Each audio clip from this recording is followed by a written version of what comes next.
Well, the state fair is all over with for this year, and wow, was it a lot of work, but was it a lot of fun? And for me this year it was very rewarding. I was honored to have 12 different ribbons put on my canning and my cooking. So I want to share those with you. So welcome back to the Karen Cave this fall. That's what I want to say. One of the recipes I'm going to start with that did take home a ribbon, I believe it was second place, is my old-fashioned cookies, the meringue cookies. Those were cookies that I remember growing up that were always around during the holidays or something like that. They're just an old-fashioned cookie, and I love them. And they're so simple to make. But there's 3 tips I want to give you in making this recipe that I think really helped me. There was another dish of the meringues right next to mine that I saw that somebody had made, and it didn't place, and I thought to myself, well, they look really good, but what happened here? And this is one of the tips that I'm going to give you along the way making this recipe. It's such a simple recipe, and the directions are very forward with them, but if you don't follow them, they're not going to turn out. And I even learned that by maybe skimping a little bit, mine didn't turn out the first and second time. So with practice, with these, you got to be patient with these, and you really need to follow the directions. So those 3 tips that I'm going to give you along the way will really help you have your meringues turn out really good. You can make them for this fall, you can make them for Christmas, you can make them all year round just to put them on your table as little pick-me-ups for your guests that are coming over with. So this is one of the award-winning recipes that I am going to share with you. It's just like this. And it's really funny. When you enter the state fair, you have to give them all of your recipes. And honestly, I don't know what they do with them. I'm sure they keep them for the people that do win.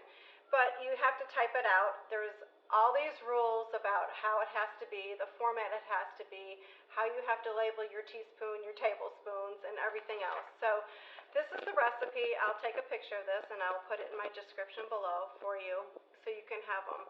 But I want to get started, and I want to talk about the very first tip. In this recipe, what you're going to need is 4 large egg whites at room temperature. So the key word there is at room temperature. And how do you do that?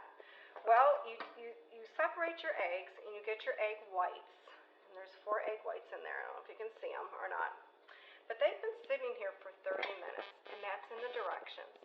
That they have to be at room temperature, and how important that is. Because if you have them when they're super cold, they're not going to fluff the same way that they would at room temperature. You want to bring those eggs down.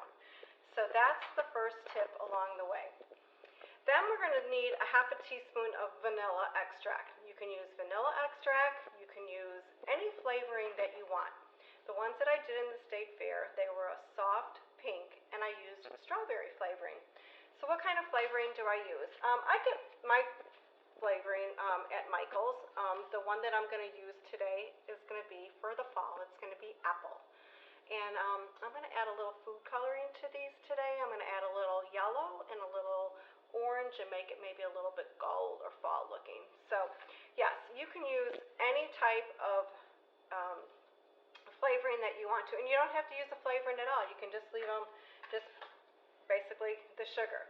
You're going to need a half a teaspoon of cream of tartar, and then you're going to need a half a teaspoon of salt, and then 1 cup of granulated sugar. So here's tip number 2. The granulated sugar is one of the key ingredients in making these meringues nice and stiff, and how they fold and how they actually come out of the different tips that you're going to use. So there are different tips that you can use to make them different sizes. I just picked up this one. This is a number 6B. This is an 8B. This is actually what I used for the state fair. And then this one is a smaller one. It's a 2D. If you want to make really tiny ones, you can use that. So there's different variety of tips with it. But let's go back to that granulated sugar. What do I want you to do with that? The sugar needs to be mixed in, and it needs to be completely dissolved. So even if you have that granular feeling in your bowl, you need to keep mixing it. So one way to really help yourself with that is to take your sugar, which I already have done here, and I've got mine all ready, and either put it into your Vitamix or into your Ninja or into something that can really pound it down and make it almost, well, it's basically powdered sugar. Now, it's not going to completely guarantee you 100% that it's going to get rid of all those granules. So the key to doing this is making sure that you get that sugar mixed up completely. And the third tip that I'm going to give you is that it tells you to beat this for 7 minutes. You need to beat it for 7 minutes. Don't skimp on that. It's just like don't skimp on letting your eggs sit for 30 minutes and come down to room temperature. Don't skimp on making sure that your sugar is all completely dissolved. All those granulars, if you hear a little bit of it on your bowl or you feel it with your spatula, keep mixing it. And then once all of your sugar is completely dissolved, you want to beat it on high for 7 minutes. So let's get started. Let's go ahead and make these meringues. I'm going to take you through this. You want to go ahead and preheat your oven to 250. It's a lower temperature. And when you're cooking these, here's another little tip. Just watch them because every oven is different. So you have electric, you have gas and everything. So that 250 temperature sometimes is just a little bit different. So you want to make sure you keep your eyes on these. I have had them where I've done them at 250 and I follow the directions. It says that you want to bake them until firm to touch. And that's usually 40 to 45 minutes. Keep your eye on them because sometimes they'll start, especially if they're white, they'll start to turn brown. And then you're like, oh Lord, got to scratch all those and start over. So let's get started, and I'll remind you of the tips as we get going and go through this recipe. This is one of my favorites. It was really fun to make. I didn't think it would even place at the state fair. I just thought, well, I'm just going to do it because they're fun to make, and I really like them, and they're different. So that's why I entered them in, I believe, the other cookie category. So the tip I got from one of the ladies that I entered it in, she said, enter it in the divinity cookies next year. So let's get started with these divinity cookies. Okay, our eggs are at room temperature. They've sat for 30 minutes. And the first thing that we're going to do is we're going to add our cream of tartar, we're going to add our salt, and we're going to add our flavoring to the egg whites. So again, I am going to be using this apple flavoring, but one thing I want to note when you buy these little jars of this is super concentrated. This is not like your vanilla that you buy from McCormick's or your peppermint or thing. This is super concentrated. So the half a teaspoon of vanilla extract, I'm going to cut that in half and only use a fourth of this apple because it's super concentrated. So I don't want to get it too heavy. And you can always add more, you just can't take it out. So we're going to go ahead and we are going to add our salt to our egg mixture, our egg whites, and then we're going to add our cream of tartar to this before we even start mixing it up. And then we'll start beating this and get it, okay, let me add I forgot almost. We're going to go ahead and add our apple flavoring to it. Oh, I can't wait to taste these. Gives you such a fall feeling, and these will be really good at my open house because we're having the apple cider press out there for everybody to make their apple cider. Okay, so what we want to do here is we want to get this started, and we want to mix this until it becomes foamy. And you're just going to put this on a medium speed.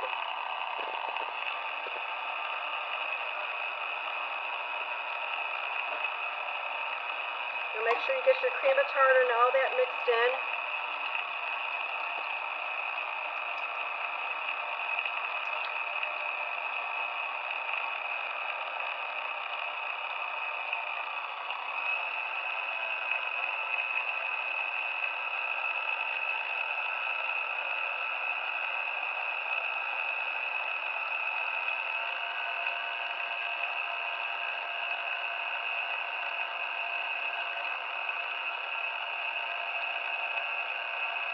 I love this old mixer, and one of the things I really like about this mixer versus all the new mixers that are out on the market is that it's so easy to pour the ingredients in. It doesn't go all over the place. You got this whole area.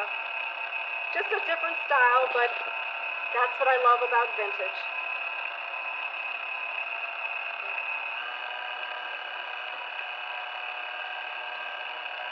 So we're going to keep beating this until it gets foamy.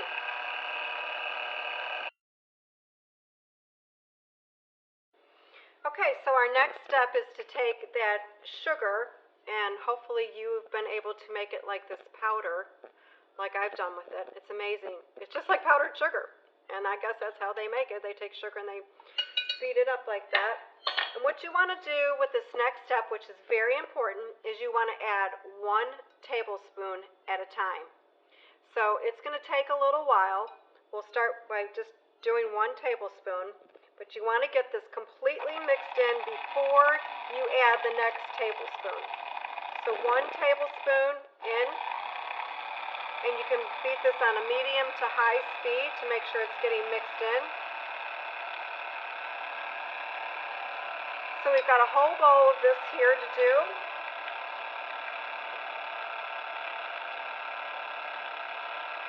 But again, make sure you take your spatula, push that powdered sugar or sugar in, and make sure that you don't hear any of those granules along the bowl, that it's completely mixed in and dissolved.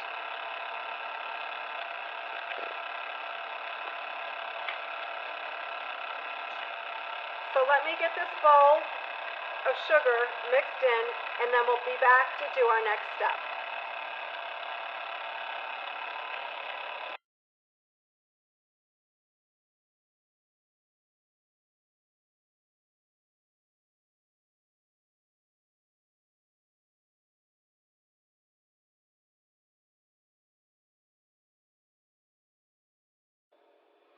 Okay, we've got our mixture all mixed up with all of our sugar, and that took probably close to 10 minutes to get that all mixed in and to make sure that it was completely mixed and dissolved.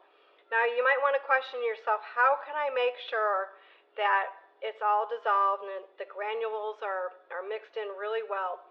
You can just take a little bit out with a spoon and rub it between your fingers, and if you can feel any of those granulars, start your engine back up and move it around a little bit and get it dissolved. This is completely dissolved, so the next thing that I'm going to do is I'm going to beat it on high for 7 minutes. And to ensure that I do a full 7 minutes, I've got my timer, and I'm going to start that. So let me get that done, and then we'll be back.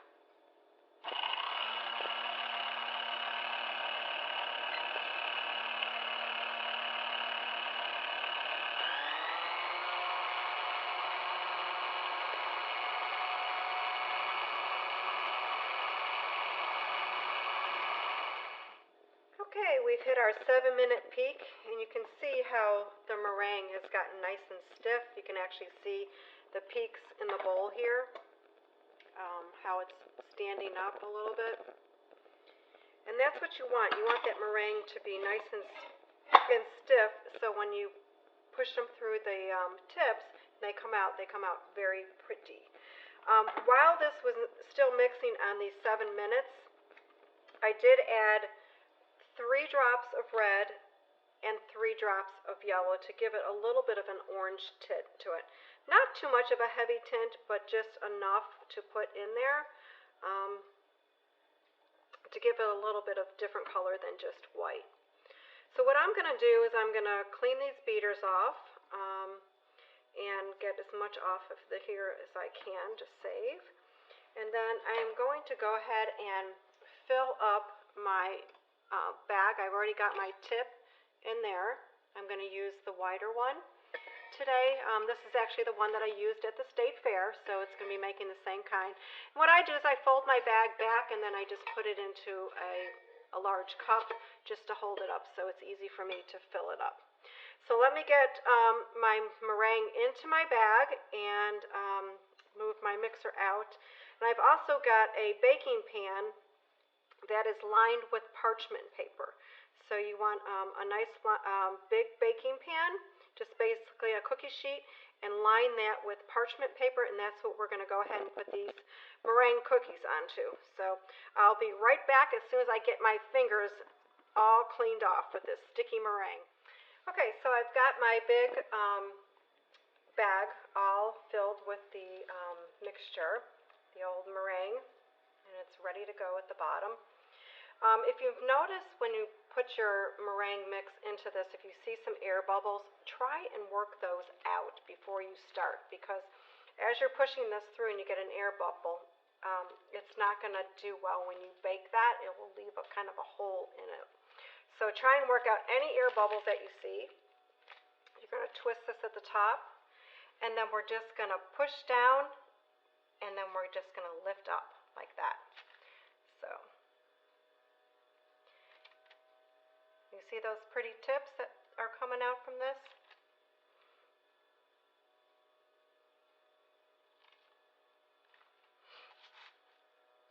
That's what I always challenge myself with, is if I can get them to curl over. They're so pretty. So again, these make just a fun little treat. You can do them for the holidays. You can do them different colors. You can do them different flavors.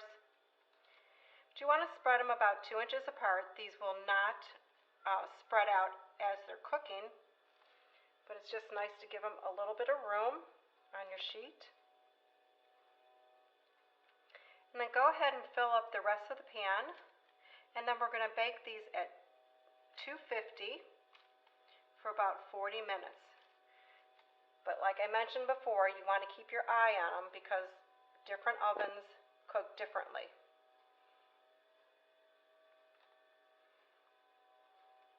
Aren't they pretty? And in a video maybe later this year, you can also take these, which is really fun if you want to get a little bit daring, is after they're done, is melt some chocolate and then just dip the bottoms of them in chocolate or some other kind of good tasting stuff. Whoop. That one. They will tend to pick up this parchment paper, so you want to hold it down as you're putting your meringues down. And make sure you lift straight up and let it curl. Because you'll see how I kind of did that one right there. I got it over. And then you'll take your pan and you'll put them in the oven. Aren't they pretty? You can see the different little hooks at the top. I can get them hooked over like that. They're just so fun and so pretty when you put them out and display them. One 4th of July, I actually did these, and I did them red, white, and blue, and that was really fun as well. So let's put them in the oven and watch them, and then we'll take them out, and I'll be back. And there you have it, your old-fashioned vintage meringue cookies.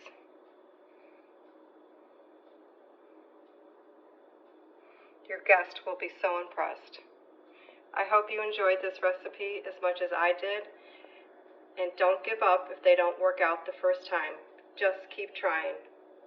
And that's a wrap for today. Thank you for joining me in the Karen Cave. I really enjoy sharing my family recipes with you, and I hope you'll continue to come back. Please subscribe to my page and give me a thumbs up for those that you like. I look forward to next time. Until then, happy cooking.